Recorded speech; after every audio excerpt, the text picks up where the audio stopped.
ကျမနန်ဂရိုင်းသည်သားတော်ကိုစတွေ့ချိန်မှစအသက်ထမကချစ်မြတ်နိုးခဲ့ပါသည်ဤတစ္ဆာစကားကြောင့်သားတော်ရဲ့အကုသိုလ်မပါပဲ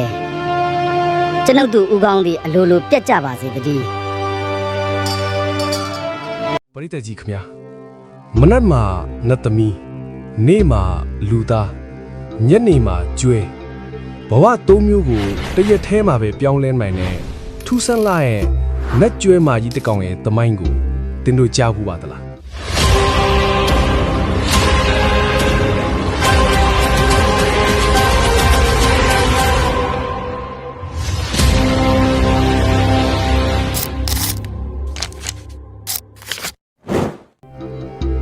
မိခင်ရင်မဟုတ်ပါပဲနဲ့သစ္စာအဓိထိုင်ကြောင်းနှုတ်ရည်တွေတဖြိုင်းဖြိုင်းထွက်ပြီးလူသားမင်းသားတစ်ပါးကိုပြုစုပြုထောင်ခဲ့တဲ့မေတ္တာရှင်ပခိုးမယ်တော်ကြီးခေါ်နန်ဂရိုင်းမယ်တော်တဲ့လူဝက်ချက်တွေကိုဘဟုတုတထစ်ဖွယ်မှတ်သားစရာအဖြစ်တင်ဆက်ပေးလိုက်ရပါတယ်ခင်ဗျာကျွန်တော်ကတော့မြန်မာပြည်ကိုသိချစ်တဲ့မြန်မာပြည်သားတယောက်ပါတောင်ဇလာတစ်အန်နဲ့စန္ဒကူးပင်တွေထူထက်လာရဲ့မာလာယုကျွန်းကြီးဟာငွေမြင်းရောင်လက်ဝန်းအောက်မှာတိတ်ဆိတ်စွာအိမ်မောချနေပါတယ်အဲ့ဒီလပြင်းညာရဲ့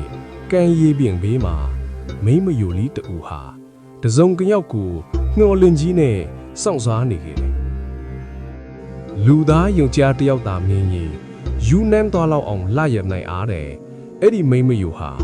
တာတာဂီရီနမင်းကြီးရဲ့သမီးတော်မာလာဒေဝီနတ်သမီးလေးပါပဲသူမဟာချစ်သူနဂါးပြိုသူ့ဘတာကိုစောင့်နေရခြင်းဖြစ်ပြီးသူတို့နှစ်ဦးဟာလာပြည့်ညမှာပဲတွေ့ဆုံခွင့်ရကြတာပါမောင်ကြီးသူ့ဘက်တာဘလို့အကြောင်းများရှိလို့နောက်ကျနေရပါလေနှမလေးစောင့်ရတာရှင်နေမောလာပါပြီဒါပေမဲ့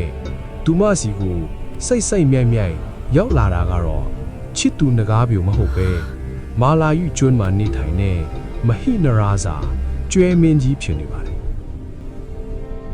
ကျွဲမင်းဟာနတ်သမီးရဲ့အလှမှာနစ်မျောသွားပြီးအခုချက်ချင်းသူ့မြတ်တာကိုလက်ခံမှုအတင်းအတန်မှတောင်းဆိုပါတော့တယ်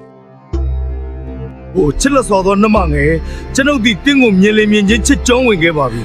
ဒီဘဝမှာတင်းကိုသာပိုင်ဆိုင်ခွင့်မရရင်ကျွန်ုပ်တေပွဲဝင်ရပါတော့မယ်ထို့ကြောင့်ကျွန်ုပ်ရဲ့မေတ္တာကိုအခုချက်ချင်းတုံ့ပြန်ပါတော့နတ်သမီးလေးဟာအတန်ငင်းဆန်ပေမဲ့ကျွဲမင်းကအတန်မှတင်းပိုက်ကိုကျူးစားလာတဲ့အခါသူမဟာကောင်းကင်ဘော်ကိုပြန်တက်ပြီးထွက်ပြေးရရှာပါတယ်ကျွဲမင်းကလည်းနောက်ကနေတခိုးနဲ့ပြန်လိုက်ပြန်တယ်မလွတ်နိုင်မှန်းသိလို့မြေရှိုးပြေးပြန်တော့လဲကျွဲမင်းကမြေရှိုးလိုက်လာပြန်တယ်အဲ့ဒီလိုနဲ့သူတို့နှစ်ဦးဟာပေါင်းနှောင်းတောင်ချီစီကိုရောက်ရှိလာခဲ့ကြပါတယ်ပေါင်းလောင်းတောင်ချီမှာတော့အတိတ်နဲ့အနာဂတ်ကိုမြင်နိုင်စွာရှိတဲ့ဒုကမောကလောင်ရသေးကြီးတည်တင်းဆုံးနေပါတယ်မာလာဒေဝီနတ်သမီးဟာရသေးကြီးကိုမြင်တာနဲ့အားကိုးတကြီးအကူအညီတောင်းလိုက်ပါတယ်ရသေးကြီးကညာမျက်စိနဲ့ကြည့်လိုက်တဲ့အခါဒီနတ်သမီးနဲ့ကျွဲမင်းဟာအတိတ်ဘဝကတည်းကဖူးစာပါလာတဲ့ဝူကျွေးရှိသူများသိလိုက်ရပါတယ်ဒါပေမဲ့အားကိုးတကြီးတောင်းပန်နေတဲ့နတ်သမီးကိုမလွန်ဆန်နိုင်တာကြောင့်ရသေးကြီးကမာလာဒေဝီကိုနတ်သက်ချွေပြီးပေါင်းလောင်းတောင်ချီမှာကျစားတဲ့နန်ဂရိုင်းနတ်ကျွဲမျိုးမှာ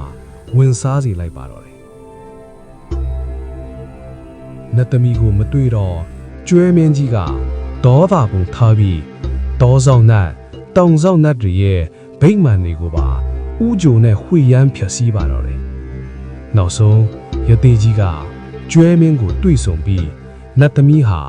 နန်ဂရိုင်းကျွဲမဘဝကိုကူးပြောင်းသွားပြီဖြစ်ကြောင်းပြောပြလိုက်တဲ့အခါကျွဲမင်းရာဇာကရင်ကွက်နာကြပြီးတေဆုံးသွားခဲ့ပါတယ်ဒါပေမဲ့ဘူးကျွေးဆိုတာကတော့လွတ်လန်းမရှိပါဘူးကျွဲမင်းကြီးကလည်းအဲ့ဒီနေရာမှာတဲ့ကျွဲအဖြစ်ပြန်လဲဝင်စားပြန်ပါတယ်အဲ့ဒီချိန်ကစပြီးဘဝသုံးမျိုးပြောင်းလဲနိုင်တဲ့ နန်ဂရိုင်းကျွဲမာလီနဲ့သူ့ကိုလိုက်လံရှာဖွေနေတဲ့ကျွဲမင်းကြီးတို့ရဲ့ဝတ်ကျွေးပတ်ချလဲဇလန်းဟာစတင်နေပါတော့တယ် နန်ကာရိုင်းကျွဲမလေးဟာပေါင်းလောင်းတောင်ကြီးမှာကြီးပြင်းလာခဲ့ပါတယ်။သူမဟာတကိုးအိတ်ထိပကြီးမားလာတဲ့နတ်ကျွဲမျိုးဖြစ်တာကြောင့်နေသူချိန်မှာတော့နတ်သမီးအဖြစ်နေခင်းဘက်မှာတော့တာမန်လူသားမိန်းမပြိုလေးဖြစ်နေဝင်ချင်းညနေချမ်းရောက်မှသာကျွဲဘဝနဲ့နေထိုင်ရရှာပါတယ်။ဒီထူးဆန်းတဲ့လူဝက်ချက်ကိုဘယ်သူမှမသိခဲ့ကြပါဘူး။ဒါပေမဲ့အတိတ်ဘဝကအညိုးတွေနဲ့မဟိနရစာကျွဲမင်းကတော့နန်ကာရိုင်းကိုမတွေ့အောင်လိုက်လံရှာဖွေနေစေပါမိခင်ကျွဲမကြီးအလိုင်းညွမှုနဲ့အတူကျွဲမင်းဟာပေါင်းလောင်းတောင်ကြီးစီကိုဒေါသတကြီးခြိတက်လာခဲ့ပါနဲ့ပေါင်းလောင်းတောင်ကြီးမှာနန်ကာရိုင်းကိုတွေ့လိုက်ရတဲ့အခါကျွဲမင်းဟာအတင်းအထမခြိယူဆိုပါတော့တယ်ဒါပေမဲ့နန်ကာရိုင်းကတော့မချစ်မနစ်သက်တဲ့အသက်ပင်လယ်ကမ်းခြေတွေကိုဖျက်ကျော်ပြီးအသက်လူထပြေးရပြန်ပါတယ်အဲ့ဒီလိုပြေးရင်လွှားရင်နဲ့နန်ကာရိုင်းကျွဲမလေးဟာတောင်သုံးလုံးဒေသကိုရောက်ရှိသွားခဲ့တယ်အဲ့ဒီဒေသကိုအုပ်စုတဲ့နတ်မင်းကြီးဟာတနာစရာကျွဲမလေးကိုမြင်တဲ့အခါဂီယူနာတက်သွားပြီးကျွဲမင်းကြီးလက်ကလွတ်အောင်ဖွထားပေးလိုက်ပါတယ်ဒါကိုသိသွားတဲ့ကျွဲမင်းကြီးဟာဒေါသအလွန်ထပြီးမြင်သမျှလူတရိษံနဲ့လေယာဥယျာဉ်တွေကိုဖျက်ဆီးပါတော့တယ်နတ်မင်းကြီးကဘုံပြီးမှန်ဖြစ်တဲ့ညောင်မုတ်စိတ်ပင်ကြီးတောင်ပြိုလဲပျက်စီးခဲ့ရပါတယ်မိမိဆောင်တတ္တဝါတွေအတိဒုက္ခရောက်နေတာကိုမကြည့်ရတော့တဲ့နန်ဂရိုင်းဟာနောက်ဆုံးမှာတော့ကျွေးမင်းရာစားကိုလက်ဆက်ယူဖို့သဘောတူလိုက်ရပါတော့တယ်ဒါဟာရှောင်လွဲလို့မရတဲ့ဝစ်ကြွေးဖူးစားပါပဲဒီလိုနဲ့တောင်သုံးလုံးဒေသမှာပဲအတူပေါင်းတင်နေထိုင်ခဲ့ရကနေခွန်အားဗလာကြီးမားလာတဲ့သားတော်ဗန္နကကိုဖွားမြင်ခဲ့ပါတယ်သားတော်ဗန္နကရွယ်ရောက်လာတဲ့အခါဖခင်ကျွဲမင်းနဲ့အတူတူဂျိုးခတ်ကစားရင်အားဆန်းလေရှိပါတယ်ဒီနေ့မှာတော့ကံကြမ္မာရဲ့ရက်ဆက်တဲ့အလဲ့အပြောင်ရောက်လာခဲ့ပါတယ်တားဖာနှစ်ယောက်ဂျိုးခတ်ကစားရင်ရှိန်လွန်သွားတဲ့အခါဖခင်ကျွဲမင်းဟာရှောင်းတင်ငုတ်ပေါ်ကိုလေးကြော်သွားပြီးရှားငုတ်ကဝမ်းပိုက်ထဲကိုဖောက်ဝင်ကနေရာမှာတင်တေဆုံးသွားခဲ့ရရှာတယ်တားတော်ဗန္နကဟာသူ့ဖခင်ကိုသူကိုယ်တိုင်တတ်မိသလိုဖြစ်သွားတဲ့အတွက်နောင်တတွေနဲ့ယူမသက်ခံစားရပါတော့တယ်ကဲပါဦးအမိရဲ့ကျွန်ုပ်တော့ပြင်စာနန္တိယကန်ကြီးထိုက်တော်မဲထင်လဲလို့ပေါ်ဟင်းကိုကြွေရင်တားတော်ဗန္နကဟာလည်းသူ့ကိုယ်သူခွင့်မလွတ်နိုင်တာကြောင့်ရှားငုတ်ကိုနှစ်ဖူးနဲ့ဆောင်ပြီးတေပွဲဝင်သွားခဲ့ရပြန်ပါပဲလင်းယောက်ျားရောတားတော်ပါကြပြိုင်နဲ့တဲဆုံးရှုံးလိုက်ရလဲနန်ကတိုင်းကျွဲမကြီးရဲ့အဖြစ်ဟာပြောမပြနိုင်တော့ကြည်ကွဲစရာကောင်းလာပါလေအသက်မဲ့နေတဲ့တားငယ်ရဲ့ခန္ဓာကိုယ်ကိုတိုးဝှိရင်းရင်ကွဲမတက်ငိုကြွေးနေတဲ့နန်ကတိုင်းကိုနတ်မင်းကြီးတစ်ပါးကကိုထိန်ပြပြီးနှစ်သိမ့်ခဲ့ပါတယ်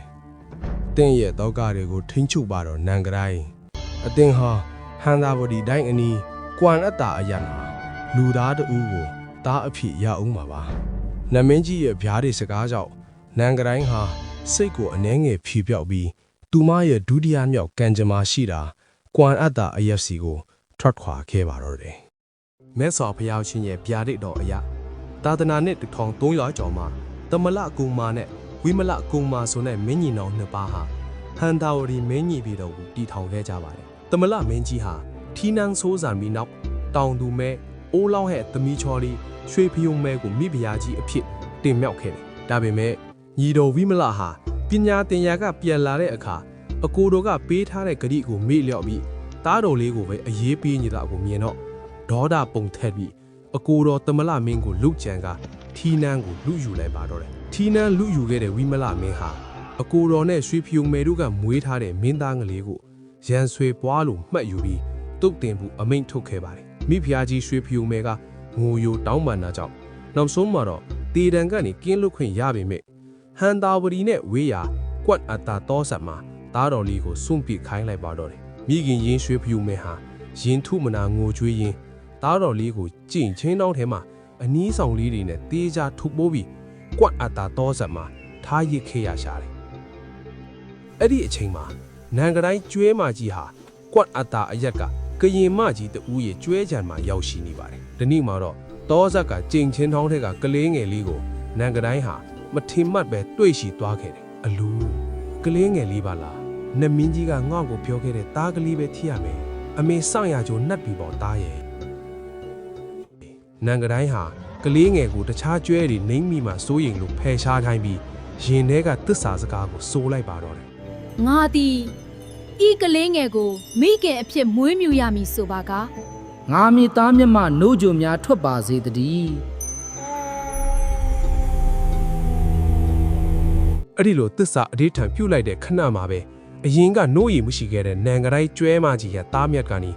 နိုးရီတွေသူဖြိုင်ထွက်ကြလာပြီးမင်းသားငယ်လေးကိုအသက်ဆက်နိုင်ဖို့တိုက်ကျွေးခွင့်ရခဲ့ပါတော့တယ်နန်ကတိုင်းရဲ့နိုးရီကိုတောက်ဆိုပြီးကြီးပြင်းလာခဲ့တဲ့မင်းသားငယ်လေးဟာအသားအရောင်ညိုမောင်ပြီးတန်မာထွားချင်းလွတ်တာကြောင့်အသားမင်းသားလူအမိတွင်ခဲ့ပါတယ်သူဟာကျွဲတကောင်ကိုတောင်ဂျိုကကင်ပြီးလက်ချနိုင်တဲ့အထိခွန်အားကြီးမခဲ့တယ်အဲ့ဒီအချိန်မှာပဲကျွဲချောင်းသားကိုအောင်နိုင်ဆိုတဲ့လူလျော်သူဟာလည်းတကြီးမင်းရဲ့ရုပ်မှမှုတွေကြောင့်ကွာအတာအရက်ကကရင်မကြီးစီကိုရောက်ရှိလာခဲ့ပါတယ်အသားမင်းသားနဲ့ကိုအောင်နိုင်တို့ဟာညီရင်းအကိုတော်ဒီလိုပဲတယောက်ကိုတယောက်ချစ်ခင်အားကိုပြီးကွာအတာတော်ထဲမှာကျွဲချောင်းရင်းပျော့ပျော့ရွှင်ရွှင်ကြီးပြင်းလာခဲ့ကြပါတယ်ဒါပေမဲ့အေးချမ်းတဲ့နေရက်တွေဟာကြာရှည်မခံခဲ့ပါဘူးဟန်တာဝတီနေပြည်တော်ကြီးကိုနာဝါလူမျိုးတွေကစစ်တူးကြီးလမ်ဘာဆိုတဲ့ကလားကြီးကိုရှေ့တန်းတင်ပြီးကျူးကျော်လာပါတော့တယ်လမ်ဘာကလားကြီးဟာအရက်6000ကျော်ရှိပြီးခွန်အားအလွန်ကြီးမားလာကြောင်းဟန်တာဝတီမှာသူ့ကိုရန်နိုင်တဲ့သူရဲကောင်းတဦးမှမရှိခဲ့ပါဘူးဝိမလမင်းကြီးဟာတောကရောက်နေတော့မှတောလေယာကနေအသားမင်းသားရဲ့အကြောင်းကိုတိထားတဲ့မုတ်ဆိုးကြီးတဦးကနန်းတော်ကိုလာပြီးတည်င်းပို့လိုက်ပါတယ်အသားမင်းသားဟာစစ်တောင်းမြင့်မွားမှာဒီရေလိုင်းတွေကိုတားဆီးလိုက်ရကနေဒီရေဆောင်နှက်သမီးနဲ့ပညာပြိုင်မှုစိန်ခေါ်ခြင်းခံခဲ့ရပါတယ်နှက်သမီးကတရေကြောပြောင်အမီးတစ်ထောင်ကိုနေမဝင်ခင်ယူဆောင်ခိုင်းသည်သူမကတော့ချီကင်းတစ်ထောင်ကိုရှာဖွေဖို့သဘောတူခဲ့ကြတယ်အသားမင်းသားဟာတရေမီးတွေကိုရှာဖွေနိုင်တဲ့ပေမဲ့နတ်သမီးရဲ့စီးတော်ရင်ကဘာလိပ်ကြီးကတရေမီးတစ်ချောင်းကိုခိုးမျိုးထားလိုက်တာကြောင့်မင်းသားဟာနတ်သမီးကိုအရှုံးပေးလိုက်ရတော့တယ်နတ်သမီးကလောင်းကြီးအဖေမင်းသားမင်္ဂလာဆောင်တဲ့နေ့မှာစပူရစ်ရွှေစင်ကိန်းအောင်နေတဲ့ကျွဲကောင်းတစ်လုံးကိုလာရောက်ဆက်တရမယ်လို့ဂတိတောင်းလိုက်ပါတော့တယ်ခုနှစ်ရက်ပြည့်တဲ့နေ့မှာတော့အသားမင်းသားဟာဟန်တာဝတီကိုကျူးကျော်လာတဲ့9000အရက်ရှိတဲ့စစ်သူကြီးလမ်ဘာကလားကြီးနဲ့စီးရှင်းထုတ်ခဲ့ရပါတယ်နန်ဂရိုင်မဲရောဟာတားတော်ကိုအမြဲစောင့်ရှောက်နေပြီးရန်သူအားနည်းချက်ကိုရှာဖွေလှည့်စားဖို့အကြံပေးခဲ့တယ်မွေးစားမိခင်နန်ဂရိုင်အကြံအတိုင်းအသားမင်းသားဟာလမ်ဘာကလားကြီးကိုလှန်ချက်နဲ့ထိုးထပ်ပြီးအောင်ပွဲခံနိုင်ခဲ့ပါတယ်ဝိမလမြင်းကြီးလည်းအလွန်ဝမ်းသာသွားပြီးသူ့ရဲ့တူတော်ရင်းပီမှန်တီးသွားတဲ့အခါအတ္တကူမဆိုတဲ့ပွဲကိုအနှင်းပြီးသမီးတော်စောစန္ဒာနဲ့လက်ထပ်ပေးကိုစီစဉ်ပါတော့တယ်မင်္ဂလာပွဲကျင်းပကနီမှာအတ္တကူမမင်းသားဟာနတ်သမီးကိုပေးခဲ့တဲ့ဂတိကြောင့်တောကရောက်နေရပါတယ်လောကမှာဇဘူရစ်ရွှေကိန်းအောင်တဲ့ကျွဲကောင်းဆိုတာသူ့ကိုနိုးတိုက်ကျွေးခဲ့တဲ့မိခင်နန်ဂရိုင်ကျွဲမကြီးတကောင်လေးစီမှာပဲရှိတာပါမိခင်ရဲ့ဦးကောင်းကိုမဖြတ်ရတဲ့သားတော်ကိုကြည့်ပြီးနန်ဂရိုင်ကျွဲမကြီးဟာမေတ္တာရှိထားလို့သစ္စာဆိုပါတော့တယ်သားတော်တိုင်းပြည်ကိုအုပ်ချုပ်မဲ့သူဟာဂတိတီးရမယ်သားကိုယ်တိုင်ဖြတ်စီရမလို့ပဲအမေသစ္စာဆိုလိုက်မယ်အမေလေကိုပေါ်မှာဓားကိုသာတင်လိုက်ပါတော့ ကျမနန်ဂရိုင်းသည်တားတော်ကိုစတွေ့ချိန်မှစအသက်ထမကချစ်မြတ်နိုးခဲ့ပါသည်ဤတစ္ဆာစကားကြောင့်တားတော်ရဲ့အကုသိုလ်မပါပဲကျွန်ုပ်တို့ဦးကောင်းသည်အလိုလိုပြတ်ကြပါစေတည်း နန်ဂရိုင်ကျွဲမကြီးရဲ့ဦးကောင်းဟာအလိုလိုပြတ်ကျသွားပြီးသားတော်ရဲ့လက်ထဲကိုကြာရောက်သွားခဲ့ပါတော့တယ်တစ်ဖက်မှာလည်းကျွဲမကြီးကိုချစ်လားနဲ့ကျွဲချန်ပိုင်ရှင်ကရင်မကြီးဟာလည်းဒီအထစ်ကိုကြည့်ပြီးရင်ကွဲနာကြကတေဆုံးသွားခဲ့ရရှာတယ်သားတော်အတ္တကူမမင်းသားဟာမိခင်ကျွဲမကြီးရဲ့ဦးကောင်းနဲ့နတ်သမီးကိုပူဇော်ပြီးဟန်သာဝတီထီနန်းကိုစက္ခံစိုးစံခဲ့ပါတယ်နို့တိုက်မိခင်ရဲ့ဂျေဇူးကိုတုံ့ပြန်တဲ့အနေနဲ့မေတော်ကြီးအဖြစ်ပူဇော်ခဲ့တာကနေယနေ့တိုင်ပဲခူးမေတော်ကြီးအဖြစ်ကြော်ကြားလာခဲ့တာပါကိုအောင်နိုင်ဟာလည်းကျွဲခတ်ခံပြီးတေဆုံးသွားတဲ့အခါအတ္တကူမမင်းသားက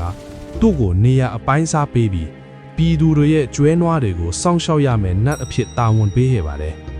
အခုဆိုရင်တော့ကိုအောင်နိုင်ကောနန်ဂရိုင်မေတော်ကြီးကောသူတို့ရဲ့မေတ္တာတရားတွေကြောင့်ယနေ့တိုင်လူအများရဲ့ကိုးကွယ်ရအဖြစ်တည်ရှိနေကြပါတော့တယ် ကိုဝမ်းကမွေးတဲ့သားသမီးမဟုတ်ပါပဲနဲ့အသက်ကိုစွန့်၍ဂတိတီစေခဲ့တဲ့ပဲခူးမယ်တော်ကြီးရဲ့မေတ္တာတရားဟာကျွန်ုပ်တို့မြန်မာသမိုင်းမှာအနိုင်မရှိတဲ့မိခင်မေတ္တာအဖြစ်ကမ်းပင်းတင်ကြံရမှာပါဒီဗီဒီယိုလေးကိုကြိုက်နေတဲ့ဟင် like and share လုပ်ပေးကြပါဦးနောက်ထပ်လွှင့်ချက်တွေမှာပြန်တွေ့ကြမယ်